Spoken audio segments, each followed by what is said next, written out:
شادی میں آپ تشریف لے گئے، روایت بخاری میں ہے، آپ شادی میں ربیہ بنت معوذ کی شادی میں پہنچے آپ، اور وہاں پر بچیاں،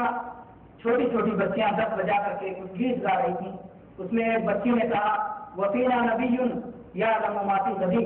ہمارے درمیان ایک ایسا نبی ہے جو کل کی خبریں جانتا ہے، جو کل کی بات جانتا ہے، یعنی غیب جانتا ہے۔ اللہ کے نبی صلی اللہ علیہ وسلم نے ان کو اس بات سے روک دیا اور کہا کہ دعی ھذا وقولی بالذی کنتی تقولین، اس بات کو چھوڑ دو اور اس کے سوا جو باتیں کہہ رہی تھی اس باتوں کو کہو۔ اللہ کے نبی صلی اللہ علیہ وسلم نے نابالغ بچیوں کے لیے، آپ جانتے ہیں کہ دین اسلام کا مطلب بالغ ہونے کے بعد انسان ہوتا ہے، بالغ ہونے سے پہلے کی غلطیاں اللہ تعالیٰ نے معاف کر دی ہیں، لیکن اللہ کے نبی صلی اللہ علیہ وسلم نے یہ بھی برداشت نہیں کیا کہ یہ نابالغ بچیاں بھی ایسی بات کہیں جو کہ غلط ہے اور جو کہ شریعت کے مطابق نہیں ہے۔ اللہ کے نبی صلی اللہ علیہ وسلم نے اس سے روک دیا۔ آج کل کے بہت سارے لوگ اور بہت سارے شعراء وہ کہتے ہیں شاعری میں مبالغہ کی چھوٹ ہے، نعت شریف ہو یا اور دوسری چیزیں ہوں، اس میں اللہ کے نبی صلی اللہ علیہ وسلم کے بارے میں ایسی باتیں مبالغے کی کرتے ہیں اور کہتے ہیں یہ تو شعر ہے اور شعر میں مبالغہ کرنا درست ہے۔ اللہ کے نبی صلی اللہ علیہ وسلم نے جب نابالغ بچیوں کے لیے اس بات کو برداشت نہیں کیا تو ایک عاقل اور بالغ شاعر کے لیے یہ بات آپ سب برداشت کر سکتے تھے کہ وہ اس طرح کی باتیں زمین و آسمان کے خلاف جناب محمد رسول اللہ صلی اللہ علیہ وسلم کی تعریف میں ملائیں۔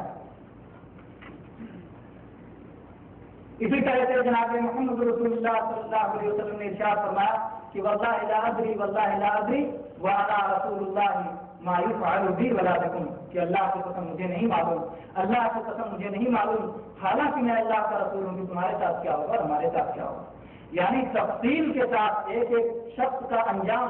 پوری طرح سے معلوم ہونا یہ اللہ کے نبی صلی اللہ علیہ وسلم کو بھی معلوم نہیں تھا، ورنہ مجمل طور پر تو یہ بات معلوم ہے کہ اہل ایمان کا انجام یہ جنت ہے اور اہل کفر اور شرک کا انجام یہ جہنم ہے، یہ مجمل طور پر معلوم ہے، لیکن تفصیلی طور پر کہ ایک شخص کے ساتھ کیسا کیسا سلوک ہوگا اور اس کو کیا کیا نعمتیں ملیں گی، یہ ساری چیزوں کا علم اللہ کے رسول صلی اللہ علیہ وسلم نے فرمایا کہ مجھے بھی نہیں ہے۔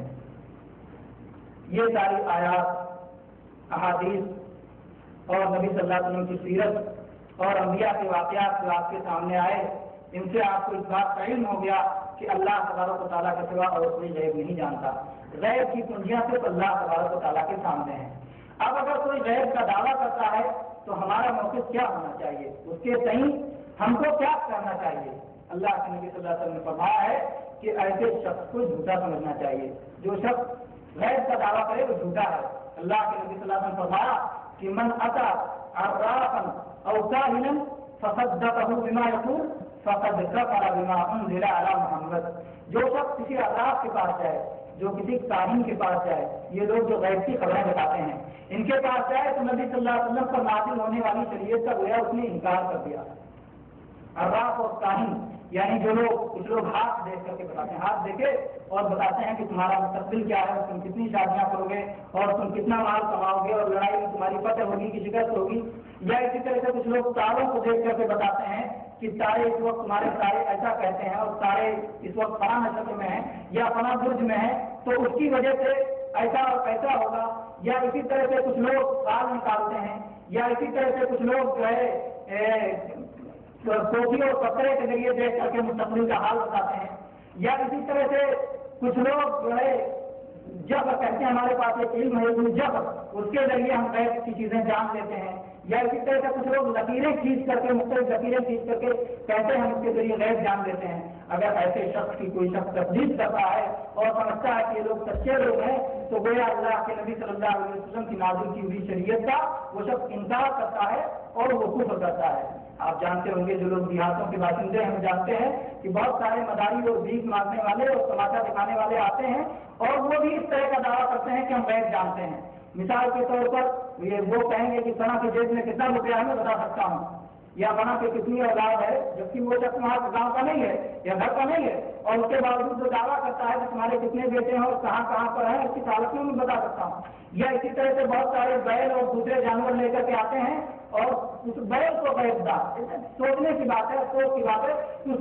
بیل کو اس جانور کو غیب دار تصور کراتے ہیں، کہتے ہیں فلاں یعنی اس جانور کا کچھ بھی نام رکھتے رہتے۔ بہت سارے مداری اور بھیک مانگنے والے اور تماشا دکھانے والے آتے ہیں اور وہ بھی اس طرح کا دعویٰ کرتے ہیں کہ ہم غیب جانتے ہیں۔ مثال کے طور پر یہ وہ کہیں گے کہ فلاں کی جیب میں کتنا روپیہ ہے میں بتا سکتا ہوں، یا فلاں کی کتنی اولاد ہے، جبکہ وہ شخص وہاں گاؤں کا نہیں ہے یا گھر کا نہیں ہے، اور اس کے باوجود جو دعویٰ کرتا ہے کہ تمہارے کتنے بیٹے ہیں اور کہاں کہاں پر ہیں، اس کی حالت میں میں بتا سکتا ہوں۔ یا اسی طرح سے بہت سارے بیل اور دوسرے جانور لے کر کے آتے ہیں اور اس بیل کو غیب دار، سوچنے کی بات ہے، افسوس کی بات ہے کہ اس بیل کو اور اس جانور کو غیب دار تصور کراتے ہیں، کہتے ہیں فلاں یعنی اس جانور کا کچھ بھی نام رکھتے رہتے ہیں اور کہتے ہیں جس کے جیب میں پیسہ ہے یا جس کے جیب میں گھڑی ہے تم اس کے پاس چلے جاؤ، رک جاؤ، جانے سے وہاں رک جائے گا، یا اس طرح سے۔ تو اس طرح عقیدہ لوگوں کو برباد کرتے ہیں۔ اللہ کے سوا کوئی بھی غیب نہیں جانتا، جو بھی یہ دعویٰ کرتا ہے وہ جھوٹا دعویٰ کرتا ہے، نہ کوئی کسی کا مستقبل جانتا ہے اور نہ کوئی کسی کے بارے میں جانتا ہے کہ اس کی موت کب ہوگی، اور نہ اسی طرح کسی کے بارے میں جانتا ہے کہ لڑائی کے حکم میں فتح و شکست کیا ہوگا، انجام کیا ہوگا، اس کے بارے میں کوئی بھی نہیں جانتا۔ جو بھی دعویٰ کرنے والے ہیں جھوٹے لوگ ہیں۔ ان ساری آیات اور احادیث کے ہوتے ہوئے اور قرآن مجید اور احادیث نبویہ کے دلائل کے ہوتے ہوئے کتنے افسوس اور دکھ کی بات ہے کہ کچھ ایسے لوگ جو لوگ کہ جناب محمد رسول اللہ صلی اللہ علیہ وسلم کا اپنے آپ کو امتی کہتے ہیں، جو لوگ لا الہ الا اللہ اور محمد رسول اللہ کرتے ہیں اور اپنے آپ کو مسلمان کہتے ہیں اور اس بات کی تمنا رکھتے ہیں کہ اللہ تبارک و تعالیٰ ان کو جہنم کے عذاب سے بچائے اور جنت میں داخل کرے، یہ ساری چیزیں ہونے کے باوجود وہ لوگ یہ عقیدہ رکھتے ہیں کہ اللہ کے سوا دوسرے بھی غیب جانتے ہیں۔ اب چونکہ اس عقیدے کے لیے ان کو قرآن و حدیث میں تو کوئی دلیل مل نہیں سکتی، اس لیے ان کو کیا کرنا پڑتا ہے، فرضی کہانیاں گڑھنا پڑتا ہے۔ فرضی کہانیاں گڑھ کر کے ہی چونکہ وہ اس کی دلیلیں لے سکتے ہیں،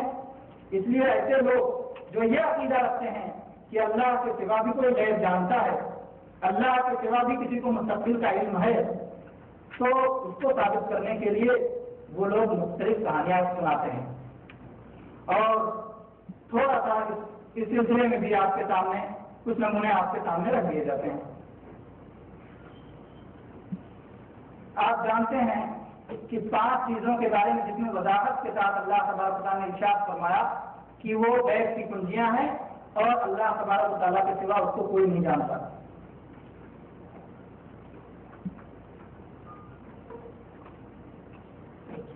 ان کے بارے میں بھی یعنی ایک مسلک جو بریلویت کے نام سے جانا جاتا ہے، ان کے امام احمد رضا وہ کہتے ہیں کہ قیامت کب آئے گی، میں کب برسے گا، کتنا برسے گا، ماتا کے پیٹ میں کیا ہے، کل کیا ہوگا، فلاں کہاں مرے گا، یہ 5 غیب رابطہ، یہ 5 غیب جو آیت کریمہ میں مذکور ہیں، ان سے کوئی چیز رسول اللہ صلی اللہ علیہ وسلم پر مخفی نہیں، اللہ کے رسول پر مخفی نہیں۔ جبکہ آپ سن چکے ہیں کہ اللہ کے نبی صلی اللہ علیہ وسلم کی زوج مطہرہ حضرت عائشہ صدیقہ رضی اللہ عنہا نے فرمایا کہ جو کوئی ایسا دعویٰ کرتا ہے وہ جھوٹا ہے اور اس نے اللہ کو بہتان باندھا، لیکن یہ کیا کہتے ہیں، اللہ کے رسول پر مخفی نہیں۔ اور دلیل کیا، کتنی بڑی دلیل کہتے ہیں، اور کیوں کر یہ چیزیں حضور سے پوشیدہ ہو سکتی ہیں، حالانکہ حضور کی امت سے 7 کتب ان کو جانتے ہیں اور ان کا مسئلہ غوث کے نیچے ہے، اور غوث کا کیا کہنا، پھر ان کا کیا پوچھنا جو اگلوں پچھلوں سارے جہان کے سردار اور ہر چیز کے سبب ہیں اور ہر شے انہی سے ہے۔ یہ ان کی کتاب خالص الاعتقاد میں ہے، خالص الاعتقاد صفحات 53 اور 54 میں یہ بات ہے کہ وہ کہتے ہیں کہ جب غوث کو یہ بات معلوم ہے، غیب معلوم ہے، کتب کو یہ بات معلوم ہے، تو اللہ کے رسول کو نہیں معلوم ہوگا، یعنی بنیاد ہی غلط اور عمارت اس پر جو کھڑی ہونے کا یہ بات ہے کہ خطے اول چون ہر معمار تک تاکہ میرا وقت دیوار تک، یعنی ریت کے اوپر وہ اپنی عمارت بناتے ہیں، غوث کو معلوم ہے، یعنی ایسا لگتا ہے کہ کوئی مسلم مسئلہ ہے کہ جس میں اختلاف کی گنجائش نہیں، غوث کو معلوم ہے، کتب کو معلوم ہے، اللہ کے رسول کو نہیں معلوم ہے، کس طرح سے بات پیش کرتے ہیں، جبکہ غوث کون ہے، ان کا کیا درجہ ہے، کتب کون ہے، ان کا کیا درجہ ہے، اور ابدال کون ہے، ان کا کیا درجہ ہے، شریعت سے خود جن لوگوں کا ہی کوئی اتا پتہ نہیں ہے۔ قرآن و حدیث میں اگر غوث اور کتب کو ڈھونڈا جائے تو کہیں کوئی اتا پتہ نہیں، یہ تو خود اپنے گھر کا بنایا ہوا اور خود ساختہ مسئلہ ہے۔ اسی طرح سے اور بھی بہت ساری باتیں ہیں، میں یہ لوگ کیونکہ مشہور ہیں، بریلوی مطلب یہ مشہور ہے کہ یہ لوگ اللہ کے انبیاء اور ان کے بارے میں، اولیاء اور صالحین کے بارے میں کھل کر عقیدہ رکھتے ہیں، اعلان کرتے ہیں کہ ہم یہ عقیدہ رکھتے ہیں کہ ان کو غیب حاصل ہے، تو یہ لوگ معروف ہیں، ان کے دلیل دینے کے بہت زیادہ لوگ ہوتے ہیں۔ اسی طرح سے ایک کتاب جو کہ عوام میں بہت زیادہ مشہور ہے اور بہت چلتی ہے، اور لوگ اس کتاب کو بہت اہمیت دیتے ہیں، جو فضائل اعمال کے نام سے جانی جاتی ہے۔ آپ لوگوں میں سے بہت سارے لوگوں نے سنا ہوگا کہ ایک کتاب فضائل اعمال ہے جو بہت مشہور ہے، اور لوگ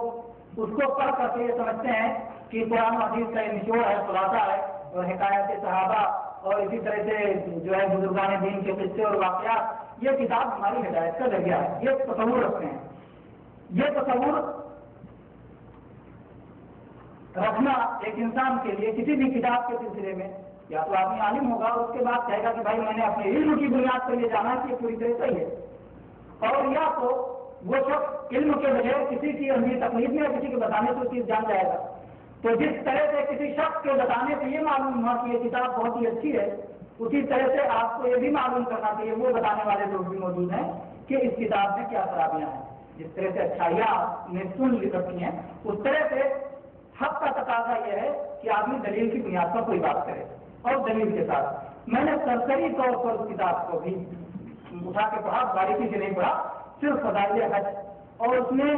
اتنے واقعات اس میں مل گئے جو واقعات یعنی جس میں اس طرح کا دعویٰ کیا گیا ہے کہ اللہ کے نبی صلی اللہ علیہ وسلم غیب جانتے تھے، یا آپ کے بعد آنے والے بہت سارے لوگ وہ غیب جانتے ہیں۔ اللہ کے رسول صلی اللہ علیہ وسلم ہی پر اتباع نہیں کیا گیا، بلکہ بعد میں آنے والے بہت سارے لوگ وہ بھی غیب جانتے ہیں۔ اللہ کے نبی صلی اللہ علیہ وسلم کے سلسلے میں غیب جاننے کا جس میں دعویٰ کیا گیا ہے، فضائل حج صفحہ 142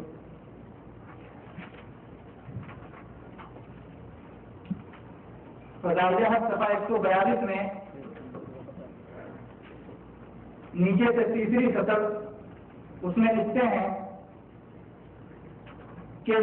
آداب بیان کیا گیا ہے کہ نبی صلی اللہ علیہ وسلم کی قبر کی زیارت کے لیے جائے تو کیا آپ کن آداب کا خیال کریں، کن آداب کا وہ خیال کرے۔ ان آداب میں بتایا گیا ہے کہ نگاہ نیچی رکھنا چاہیے، ادھر ادھر دیکھنا اس وقت سخت بے ادبی ہے، ہاتھ پاؤں بھی ساکن اور وقار سے رہیں، یہ خیال کرے کہ چہرے انور اس وقت میرے سامنے ہے، میں اللہ کے نبی صلی اللہ علیہ وسلم کا چہرہ میرے سامنے ہے، اور حضور اقدس صلی اللہ علیہ وسلم کو میری حاضری کی اطلاع ہے۔ یہ خیال رکھے کہ اللہ کے نبی صلی اللہ علیہ وسلم کو میری حاضری کی اطلاع ہے۔ اور کس کو کہتے ہیں غیب جاننا؟ کہ اللہ کے نبی صلی اللہ علیہ وسلم کی قبر پہ کون پہنچ رہا ہے اور کون نہیں پہنچ رہا ہے، اللہ کے نبی صلی اللہ علیہ وسلم سب دیکھ رہے ہیں، اور کون حاضری دے رہا ہے اس کی اطلاع رکھ رہے ہیں، یہی غیب کا دعویٰ ہے۔ اسی طرح سے صفحہ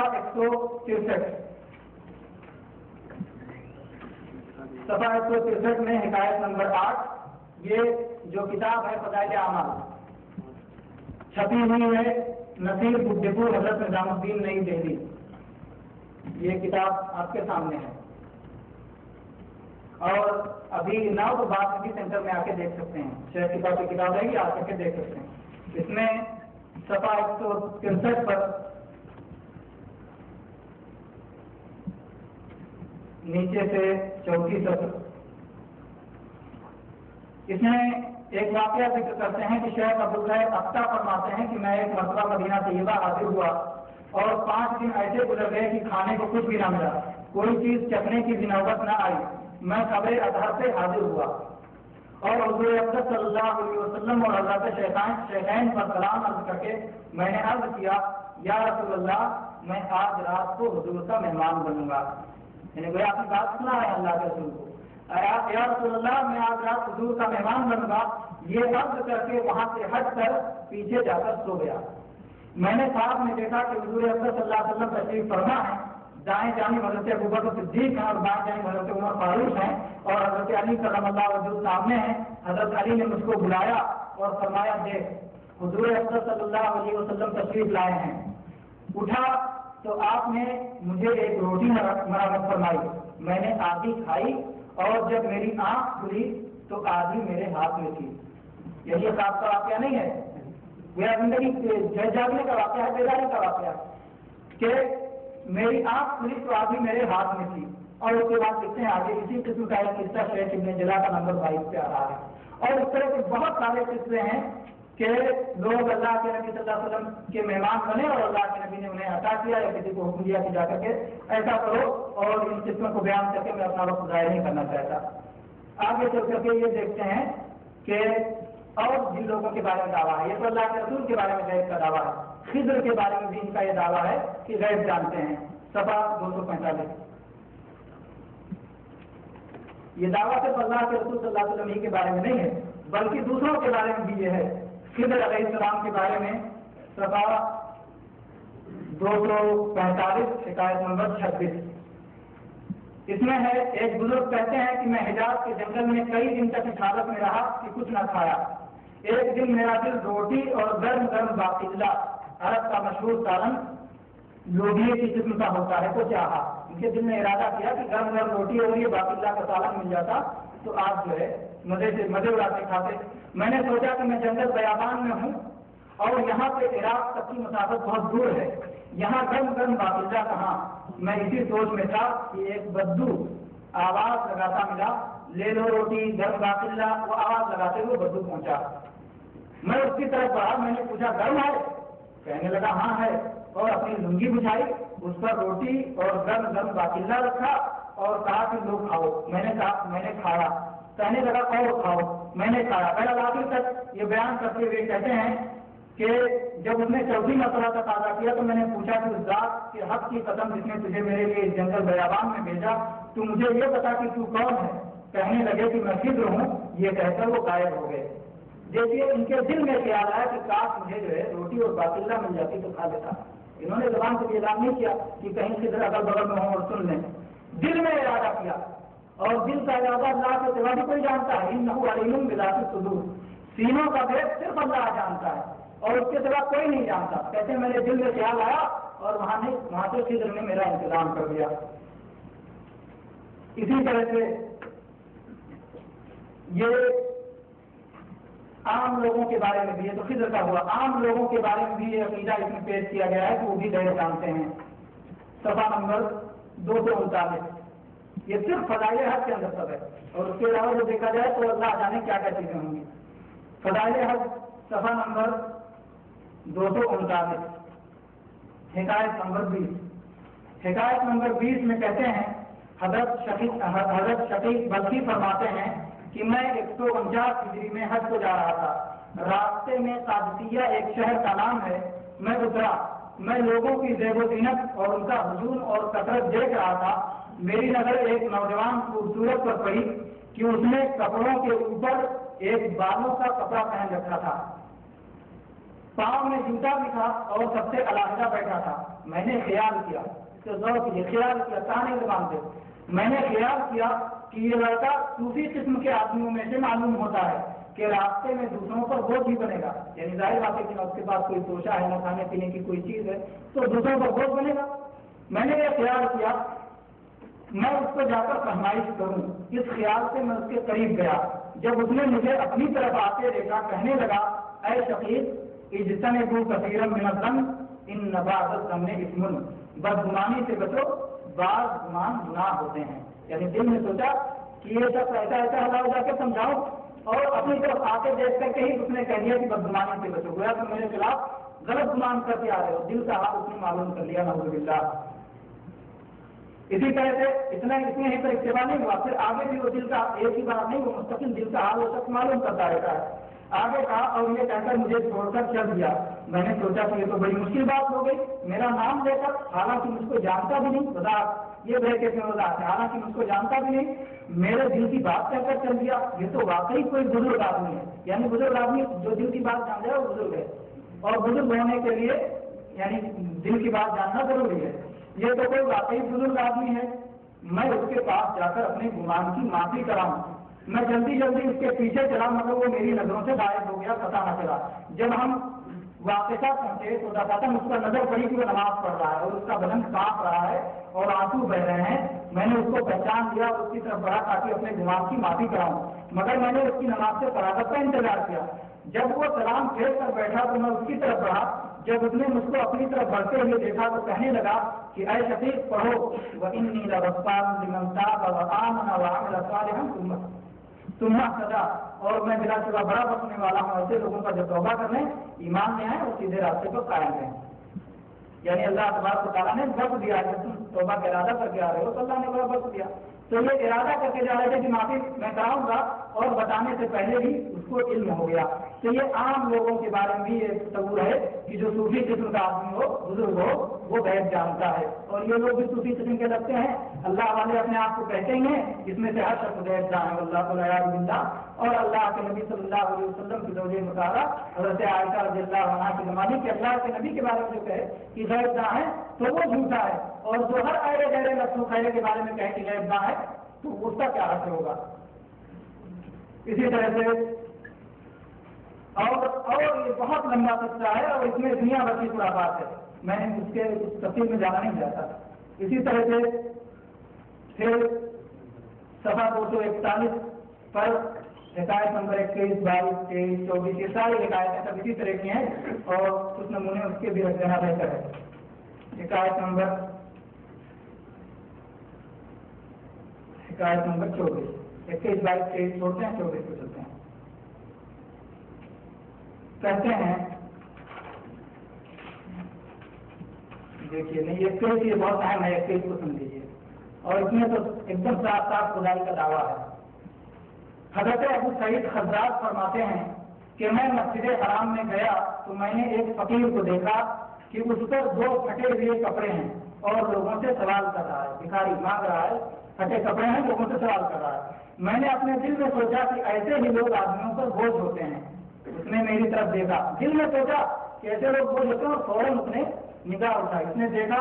اور یہ آیت پڑھی، وَاعْلَمُوا أَنَّ اللَّهَ يَعْلَمُ مَا فِي أَنفُسِكُمْ فَاحْذَرُوهُ۔ وَاعْلَمُوا، اس بات کا علم رکھ لو، جان لو، أَنَّ اللَّهَ يَعْلَمُ مَا فِي أَنفُسِكُمْ کہ اللہ تعالیٰ تمہارے دلوں کی بات جانتا ہے، فَاحْذَرُوا تو بچتے رہو، ہوشیار رہو۔ یعنی وہ کیا کہا، میں اللہ ہوں جان رہا ہوں تم دل میں سوچو، کیا مطلب ہے اس کا؟ اس آیت کو اس موقع پر پڑھنا کہ اللہ تبارک و تعالیٰ دل کی بات جانتا ہے، تو اللہ نہیں ہے، اگر تو اللہ ہے تو کیا کہ میں اللہ ہوں، میں دل کی بات جانتا ہوں۔ یا کوئی ایسی آیت پڑھو کہ جس میں کوئی انسان جو تمہارے سامنے بزرگ ہوتا ہے وہ غیب جان لیتا ہے، وہ تمہارے دل کی بات جان لیتا ہے، لیکن یہ کہو کہ اللہ دل کی بات جان لیتا ہے اور تم دل کی بات جانو تو اس کا کیا مطلب ہے؟ یعنی تم اللہ ہو، اعوذ باللہ۔ تو وہ کہتا ہے کہ اس نے میری طرف دیکھا اور یہ آیت پڑھی، وَاعْلَمُوا أَنَّ اللَّهَ يَعْلَمُ مَا فِي أَنفُسِكُمْ فَاحْذَرُوهُ، اس کا یقین رکھو کہ اللہ جل شانہ جانتا ہے اس چیز کو جو تمہارے دلوں میں ہے، بس اس سے ڈرتے رہا کرو۔ ابو سعید کہتے ہیں کہ میں نے اپنے دل میں اپنی بدگمانی سے توبہ کی، دل میں اپنے بدگمانی سے توبہ کی تو اس نے مجھے آواز دی اور یہ آیت پڑھی، وَهُوَ الَّذِي يَقْبَلُ التَّوْبَةَ عَنْ عِبَادِهِ وَيَعْفُو عَنِ السَّيِّئَاتِ، توبہ بھی جان گیا، اور اس نے کہا کہ وہ ایسی ذات پاک ہے جو بندوں کی توبہ قبول کرتا ہے اور تمام گناہوں کو معاف کر دیتا ہے۔ اسی طرح سے حکایت نمبر 24 میں ہے کہ ایک بزرگ فرماتے ہیں، جنگل میں جا رہے تھے، ان کو ایک فقیر ملے جو ننگے پاؤں ننگے سر جا رہے تھے، 2 پرانے کپڑے ان کے پاس تھے، ایک کی لنگی باندھ رکھی تھی، ایک کی چادر کی جگہ اوڑھ رکھا تھا۔ بہرحال آگے چل کر کے کہتے ہیں کہ میں نے ان سے کہا تھوڑی دیر میں اپنا جوتا تمہیں دے دیتا ہوں، تم تھوڑی دیر ننگے پاؤں چل لو، میں تھوڑی دیر ننگے پاؤں چل لوں، برابر کر لیتے ہیں۔ تو کہتے ہیں تم تو بڑے فضول گو آدمی ہو، تم نے حدیث نہیں پڑھی کہ اللہ کے نبی صلی اللہ علیہ وسلم کا ارشاد ہے، من حسن اسلام المرء ترکہ ما لا یعنیہ۔ اچھا، اس کے بعد کہتے ہیں یہ کہہ کر وہ چپ ہو گیا اور ہم چلتے رہے، اتنے میں مجھے پیاس لگی اور ہم سمندر کے کنارے چل رہے تھے، وہ میری طرف متوجہ ہوا اور کہنے لگا تمہیں پیاس لگ رہی ہے، یعنی ان کو پیاس لگ رہی تھی اور اس کو علم ہو گیا۔ میں نے کہا نہیں۔ اس کے بعد ہم آگے چلتے رہے، مگر مجھے پیاس کی اتنی شدت ہوئی کہ دم گھٹنے لگا۔ وہ پھر میری طرف متوجہ ہوا اور کہنے لگا کیا پیاس لگ رہی ہے؟ جب پیاس ان کی بڑھتی گئی اور ان کے برداشت سے باہر ہو گئی، نہیں بتانا چاہتے تھے لیکن اس کو برابر اس کا احساس تھا۔ اس نے کہا کہ میں نے کہا ہاں پیاس تو لگ رہی ہے، مگر تم اس وقت کر ہی کیا سکتے ہو؟ اس نے میرے ہاتھ سے پیالہ لیا اور سمندر میں گھس گیا اور پانی مجھ سے لا کر کے، پانی بھر کر کے مجھے لا کر دیا اور کہا کہ لوگ پی لو۔ میں نے جو اس وقت اس کو پیا تو دریائے نیل کے پانی سے زیادہ میٹھا اور صاف تھا، اور اس میں کچھ گھاس کا ملا۔ میں نے اپنے دل میں کہا کہ یہ تو کوئی بڑا ولی اللہ ہے، اب تو میں کچھ نہیں کہتا، جب منزل پر پہنچوں گا تو ان سے درخواست کروں گا کہ مجھے بھی اپنے ساتھ رکھیں۔ وہ نہیں کھڑا ہوگا، کہنے لگا کہ تمہیں کون سی صورت پسند ہے، تم یا تو آگے چلو یا میں آگے چلوں۔ میں نے اپنے دل میں خیال کیا کہ یہ آگے چل دیا تو ایسا نہ ہو کہ میں ساتھ نہ رکھ سکوں اور یہ مجھ سے فوت ہو جائے، اس لیے میں آگے بڑھ جاؤں اور چلتے چلتے کسی جگہ بیٹھ جاؤں گا۔ جب یہ وہاں پہنچے گا تو مجھ سے درخواست کروں گا کہ مجھے اپنا رفیق سفر بیان کر دے۔ اس کے بعد کیا ہوا؟ مجھے یہ خیال آیا ہی تھا، وہ کہنے لگا کہ ابو بکر یا تو تم آگے بڑھ جاؤ، میں یہاں بیٹھ جاتا ہوں، یا تم بیٹھ جاؤ میں جاتا ہوں، میرا تمہارا ساتھ نہیں ہوتا۔ ان کے دھیان میں خیال آیا کہ اگر یہ آگے بڑھ جاتا ہے تو میں اس کا ساتھ نہیں کر پاؤں گا، اس لیے میں آگے رہتا ہوں۔ تو اس نے پہلے کہا کہ تمہارا ساتھ نہیں ہوتا، تم جاؤ، تم آگے بڑھ جاؤ۔ تو اس طرح سے دلوں کا بھید جو ہے ان کے بزرگ جان دیتے ہیں۔ اسی طرح سے ایک بڑھیا کے سلسلے میں بھی اتنا ہی نہیں، مردوں کے بارے میں اللہ کے نبی صلی اللہ علیہ وسلم فرمایا کمل من الرجال کثیر ولم یکمل من النساء الا فلانا و فلانا، آپ نے نام لیا کہ مردوں میں سے تو کامل بہت پیدا ہوئے ہیں، لیکن عورتوں میں کامل جیسے آسیہ جو ہے زوجہ فرعون ہے، یا اسی طرح سے مریم بنت عمران ہے، یا یہ اللہ کے نبی صلی اللہ علیہ وسلم نام گنا ہے کہ عورتیں بہت کم کامل ہوئی ہیں، لیکن ان کے یہاں مرد ہی نہیں بلکہ عورت بھی غیب جان لیتی ہے، عورت بھی غیب جان لیتی ہے۔ اور اس کے بہت سارے واقعات ہیں، ایک واقعات سن لیجیے 254 صفحہ نمبر 254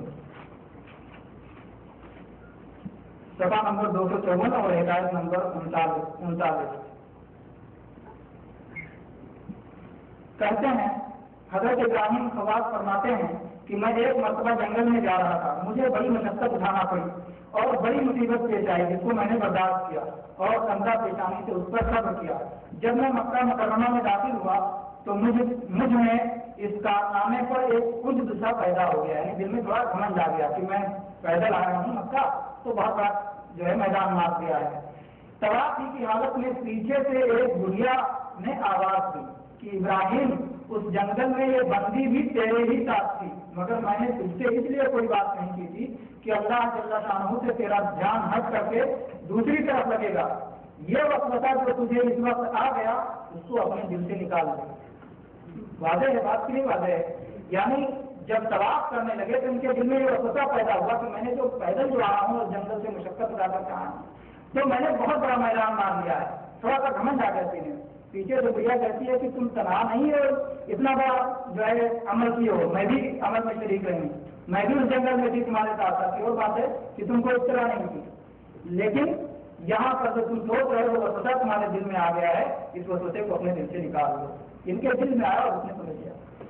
اللہ تبارک و تعالیٰ ہم کو اس عقیدہ فاسد سے محفوظ رکھے کہ اللہ کے سوا اور بھی کوئی غیب جانتا ہے۔ قرآن مجید کی آیات آپ کے سامنے ہیں، نبی صلی اللہ علیہ وسلم کی حدیث آپ کے سامنے ہیں، اور انبیاء کرام کی سیرت آپ کے سامنے ہے، اور اس کے بعد یہ عقائد آپ کے سامنے ہیں۔ فیصلہ آپ کے اوپر ہے کہ صحیح کیا ہے غلط کیا ہے۔ اس کے باوجود اگر آپ کے سمجھ میں نہ آئے تو ہم ہمیشہ آپ کی خدمت کے لیے تیار ہیں۔ کبھی بھی آپ آ کر کے جو حوالہ چاہیں، جس سوال سے متعلق چاہیں آپ آ کر کے طلب کر سکتے ہیں۔ میں نہ رہوں میرے بھائی رہیں گے، کوئی بھی رہے گا جو انشاءاللہ قرآن مجید اور احادیث مبارکہ کی بات آپ کے سامنے بیان کرتے رہیں گے اور حق کی وضاحت کرتے رہیں گے۔ اور یہ اتنا ہی نہیں ہے کہ میرے بھائیوں کہ صرف کسی ایک فضائل اعمال میں اس طرح کے قصے ہیں، اور اس کے علاوہ جو دوسری کتابیں پائی جاتی ہیں تذکرۃ الرشید وغیرہ کے نام سے کتابیں ہیں، اور بہت ساری کتابیں ہیں، اس میں بھی اس طرح کے غیب کے دعوے کیے گئے ہیں اور غیب کے قصے بتائے گئے ہیں۔ تو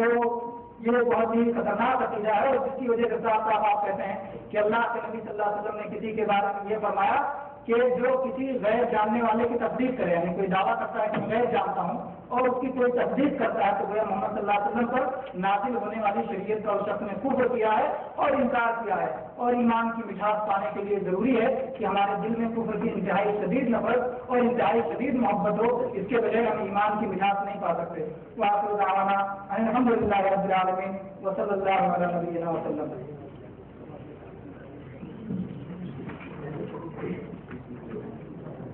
سوالات کوئی ایک آدمی جمع کر لے، اس کے بعد اسٹیج تک پہنچا دیں۔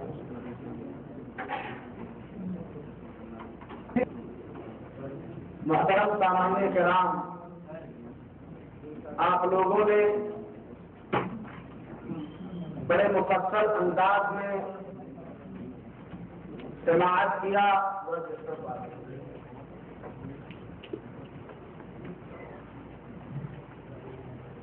کہ علم غیب کے سلسلے میں ہمارا کیا تصور اور ہمارا کیا عقیدہ ہونا چاہیے، اور مفصل طریقے سے اس بات کی وضاحت کی گئی کہ علم غیب نہ کسی نبی کو ہے، نہ کسی ولی کو، نہ کسی فرشتہ کو. اگر علم غیب کے سلسلے میں جو لوگ یہ دعویٰ کرتے ہیں اور اپنی سرزبانیوں کے ذریعے، اپنی مکاریوں اور عیاریوں کے ذریعے جاہل عوام پر یہ تھوپڑا کرتے ہیں کہ رسول اکرم صلی اللہ علیہ وسلم علم غیب جانتے تھے، صرف ایک آیت کریمہ پر غور کر لیں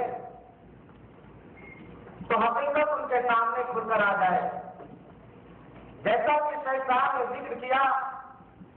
کہ اللہ کے رسول اکرم صلی اللہ علیہ وسلم سے کہلوا رہا ہے ان کا وہ رب جو تمام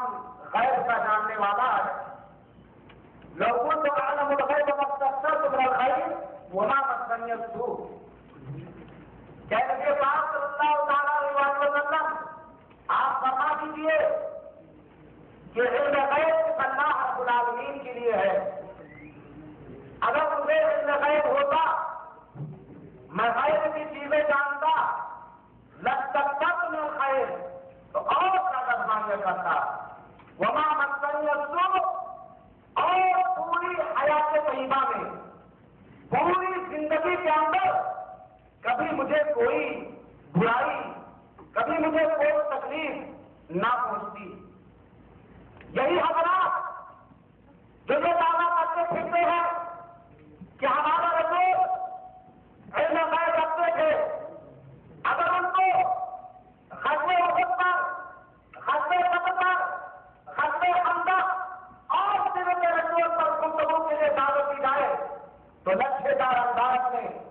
آسمان و زمین کے فلاحے ملا دیں گے کہ ہمارے رسول کے کندھے مبارک میں ہی لوگوں کو جاننا، اور اسی سے دلیل بنا کر کے حلوے اور پراٹھے بھی جاری کریں گے. ذرا پوچھو کہ اگر اللہ کے رسول اکرم صلی اللہ علیہ وسلم کو علم غیب ہوتا تو ان دندان مبارک کے شہید ہونے سے پہلے آپ اپنا انتظام نہ فرما لیتے؟ ان سے پوچھو کہ اللہ کے رسول اکرم صلی اللہ علیہ وسلم کو زہر کھلانے کے لیے تدبیر کی گئی اور گوشت کے اندر، بکری کے چانے کے اندر زہر ملا دیا گیا، آپ نے کھا بھی لیا، جس کا اثر آخری وقت تک رہا. اگر ہمارے رسول اکرم صلی اللہ علیہ وسلم کو علم غیب ہوتا